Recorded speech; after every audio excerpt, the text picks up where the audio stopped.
Welcome back to the channel and welcome back to the vlog, and as you can see we are back in Beamish and everything is looking very autumnal, and it's a really nice day. It's not too cold, nice blue skies, little breeze, but just look at all the autumnal colours on the trees. It's awesome. I've came in and I've turned right. I'm going to head down the hill towards Pockley, then I'm going to turn left and cut through the trees towards the mining village. That is the quickest way to the mining village.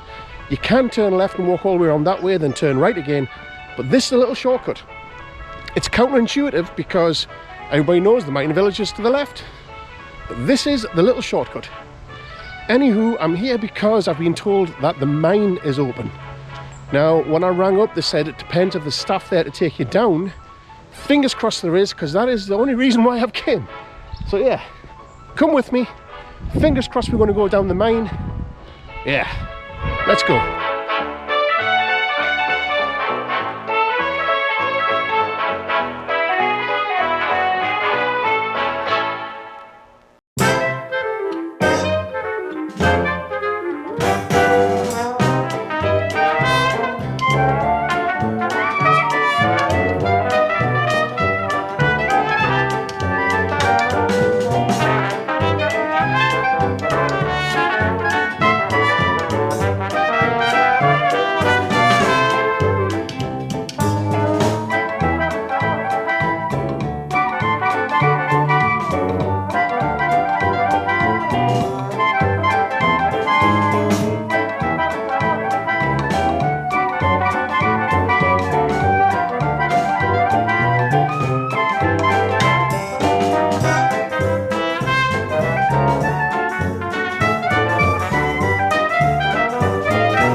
So forgive the wind noise, I have misplaced my wind muff for the GoPro, so I'll either have to find it or get a new one. But this is the shortcut and far better view, in my opinion, to get to the colliery village, the pit village. Because as we walk out the trees, there we are. In all honesty though, it's probably 6 and 2/3, but to get to this part of the colliery village, it's definitely quicker. Yeah. But to get to the centre of the colliery village, it's probably, yeah, 6 and 2/3. But I prefer this way.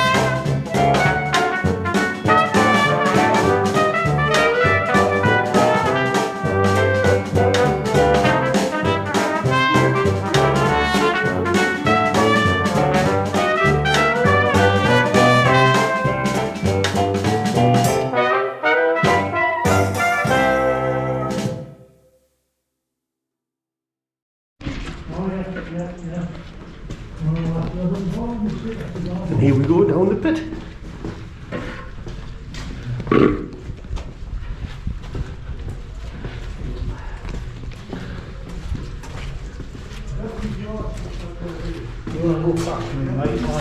Don't worry about it. My knees are knackered.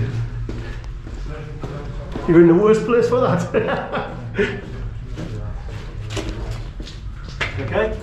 There's another guy behind us. You alright? Yeah, he's just struggling with his knees. Right, well, you carry on, you're alright.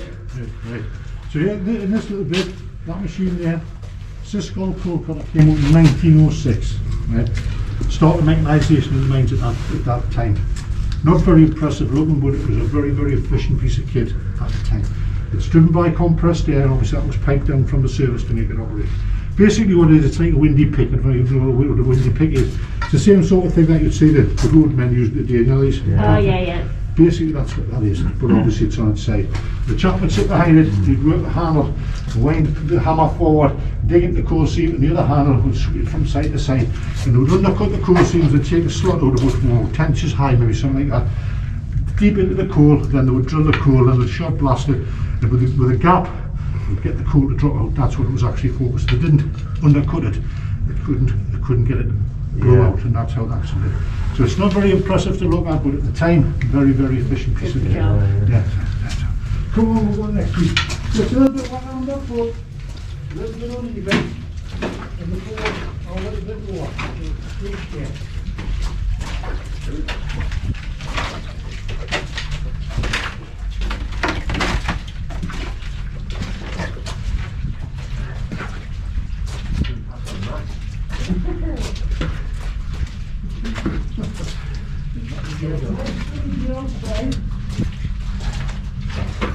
Now you come in here and you're thinking, yeah, was that such a good idea? Sort of like that. Right, so come, the coals actually comes right along here, and it's in that corner, it's in behind me. And here it is, here, that's the coal seam there. It's the same coal you've seen along there, exactly the same coal seam. So only what, 60, 70 feet underground? So that's how close the surface the coal was in this very area. And the thing is, because what it is, you see, if you go across to the coast, east coast where the big deep mines were, the coast, they were going down what, 2,000 feet down the cage, and they're going 8 miles out into the North Sea, but the coal seams were 3 meters higher getting on that way, right? So but when the coal comes inland, it comes nearer the surface and the coal seams got smaller. So when they got to this area where it been hilly, coal seam was that close to the surface and come out the hillside. So they didn't need to sink the shaft in lots of cases because the coal was literally there. They just simply dug into the coal hillside and drifted into the ground with the coal, which is where the name comes from. Another name for it is an adit, but basically that's how it actually was. But as I say, that's genuine. It's the yard seam or the high main. That's what it's actually called, because all the different coal seams have different names, and that's how it actually was. You know, further down the mine, we're a lot smaller. So basically, if you're lucky, you get sat on your stool, you'd work on a coal seam like that. If you're unlucky, and you're on a coal seam further down, you get a coal seam like that. Right. That's 18 inches. So you kind of sit on his little cracket like I am now, dig the coal. He's lying on his side, digging the coal, which is what they actually did. There was a fella here a couple of weeks ago. He turned up when I did this. He said, I should be grand now working in the pit. I said, right. He says, he worked 18-inch coal seams. I said, right. And he says, basically, he says, I couldn't believe it. He spent all his life lying on his belly digging coal in the black dog, which is basically what it is. He said, I couldn't believe that's how he made his living. Wow. He actually said, no, that's how it actually is. That's how it actually We've no idea. Yeah. So in the early days, we did, most of the coal was out. For one of them, his coal pick, you know. Mines like some of the big mines got mechanised in later times, but mines like this would always be worked out, coal stuff like that. At the time, the pick and the shovel, the miner had to provide himself. The mine owner didn't. All he provided was the lumber. So he didn't have a choice to do the job. He didn't get a job, and that's how it actually was. So the mine owner only provided that, and he only provided that because he had to by law, right? And the reason for that was, obviously, in the early days, it was a very slipshod sort of thing. Some used lamps, some didn't, some used candles and all sorts of stuff. But there was a explosion at West Stanley, killed 169 people, right?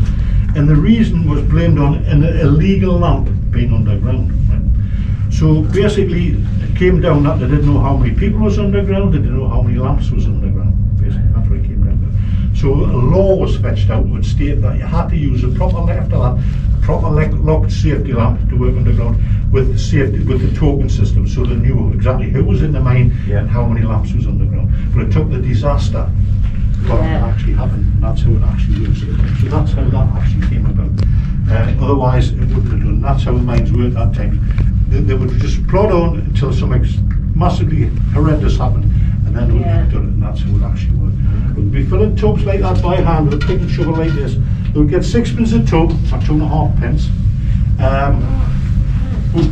12, 14 of them a day, give a weekly wage of about, what, old money, 35 shillings, 36 shillings.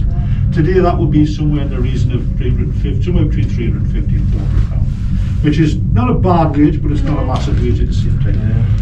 But on top of that, you got a company house to live in, free house, and then you got a ton of coal a month as well. So that's another big thing. So initially you think, wow, that's grand, that. Apart from the conditions you have to work in, the danger, great. But the thing is, if you're in a company house and you found out the boss, you didn't just lost the job, did you? You lost the house as well, which invariably happened. And on top of that, if you got injured and couldn't go to work, which very, very commonly happened, as far as the mine owner is concerned, well, if you can't come to work, son, you're any good to me, and he would put you out. That's how bad they were, and would fetch somebody else in to take your place. Very cutthroat. Very, very cutthroat, and that's exactly what it was. And So when they had their families, right, what they hoped to get was sons, right? So they didn't want daughters, because daughters couldn't go and work at the mine, but they had sons. Something happened to dad, right? They could step up, they could go to work, they would retain the house for the family. That's what was our thing, you know. That's what they hoped for. So they had a couple of lads, 14, 15-year-old, or they had it made. But that's what it was. But in the worst case scenario, dad got fatally injured, which did happen, right? And they didn't have any sons to go to work, they only had daughters, whatever. The widow or the wife would have to remarry, and remarry very, very quickly, maybe in a week or a fortnight, right? Obviously she would marry another miner, right? And that was to retain the home for the children. You know? That's how it actually was. You cannot believe it, but it's true. You know, and it happened very, very commonly. Some women were married 2 and 3 times.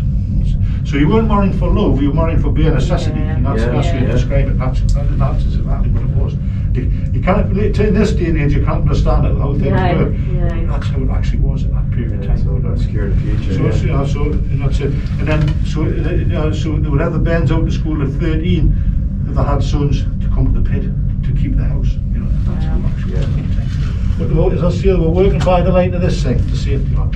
So you might call it a Davy lamp, we call it a Geordie lamp, right? And that's how it actually was. Now, it's just, basically, it's not more than a candle, you know?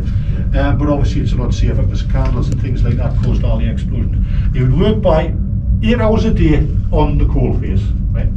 Now a drift like this, you'd walk in at the start of the shift and walk out at the finish, may take an hour and a half, 2 hours. You didn't get paid that time, you only got paid for your time as you're actually working, and that's how it actually was.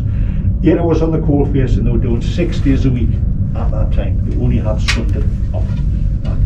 So that's on Sunday, then days, then Sunday we got the chapel or church, and then obviously got looking up and see the pigeons and the leeks and all that sort of stuff. That's how it actually was. That's how they lived at that time. It's the museum, we're not a mining museum. This is just hopefully gives people a little bit of a glance of what it was actually like. You know? And it's just a short trip in, just to see how it was. And it's, you look at it and you know it's horrible, but if you actually saw it when it was actually working at the time, it would be a lot worse. The ponies pull the tubs out, or do they push them out? Well, this area here, then the guy here, the coal queue, he filled his own tubs, right? Would be a younger lad pushing the tub in, the empty, and pushing the full one out. And we'd gone up a little bit further on the gathering area, and then a pony would take it to the hauler, and then a wire hauler would probably take it on the surface. And did the ponies live underground or the dig? Depending on the mine. A mine like this, they would go out on night time. But mines with a shaft, depending on the size of the pit, because of the way they took them down, they put them in a harness and they hung them below the cage, right? So obviously it stressed the ponies, right, or the horses, whatever they call them. So once they got them down, because of the stress, they didn't used to fetch them back out. They stayed down, basically. Big mines with big cages, they would come out on holidays and periods like that. But on the smaller mines, the stress on the ponies was too much, they stayed down. I worked with a guy who worked at Havard and Bersham at Wrexham. And their ponies stayed down. He said, and when they brought them up for a fortnight holiday, all the town used to come and watch, because they used to come out and they used to go absolutely mad. Go with us. That's right. The first time they'd seen grass in a year, they loved crackers. And so, some of them didn't even come out for the holidays. People had to go down and feed them and exercise them underground. But they got the best of food. That's what they got the best of food and had good stabling underground. That's the thing, you know. But as you just said, take them out for the holidays. In some cases, they stopped doing that because when it come time to go back down, they couldn't catch them to go back under. Because they knew where they were going and thought, I like being in this field in the sunshine. And that's how it is. You can't blame them for that, can you? Yes, and that's the way of it. And the ponies never came out of the mine. The last ponies came out in Northumberland. I think the last one's come out in Northumberland, 92 or something like that. In Ellington Colliery. But a lot of them came out in the 1980s, the final ones. So there you go. So there we are, there's a trip in the pit. And we're back out in the sunshine. Alright. So thank you. It's been nice speaking to you. Thank you very much. Thank you very much. Do you guys want to go first? Because Yeah, okay. I've got one new knee and one neck. Oh, right, okay.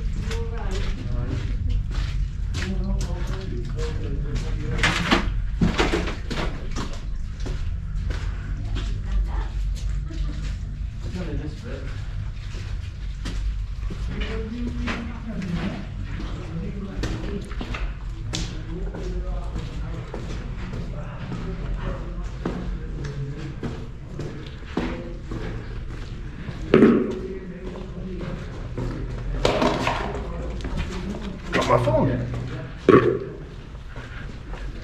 Like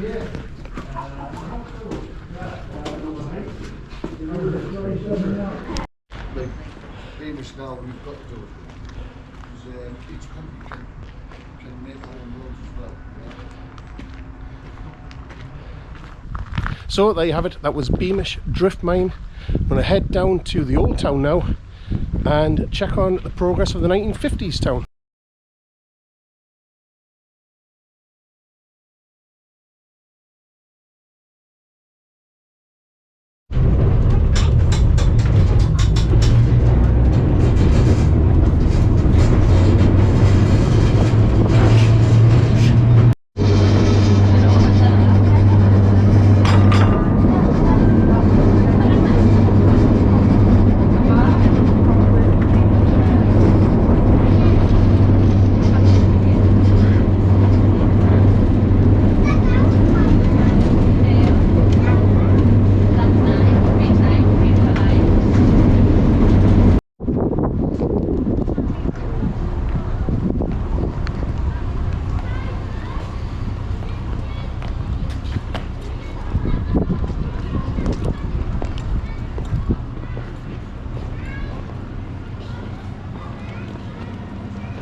Well, I've got a little admission. When I came out of the colliery town, I jumped on the nearest tram, which took me to the farm, the opposite direction, which I wanted to go.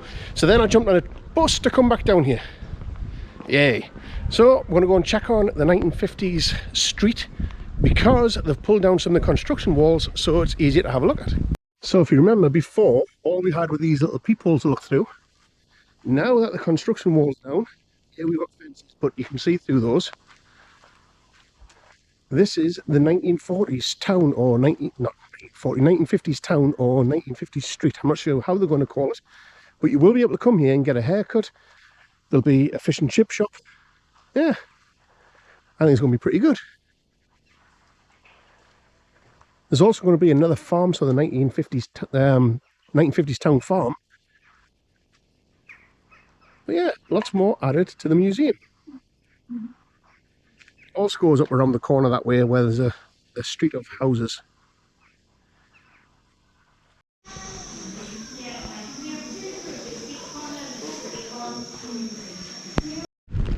Well, you just can't come to Beamish without going to the baker's.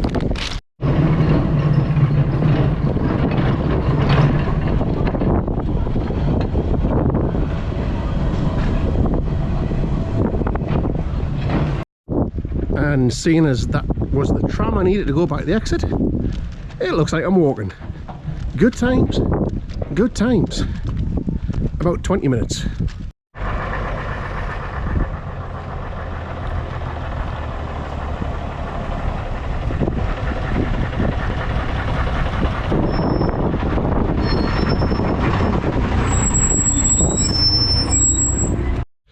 Wow, that was a heck of a walk from the town. It took me about 20 minutes and it's all uphill. You're watching the TerryTracker channel, and now it's time to do your job.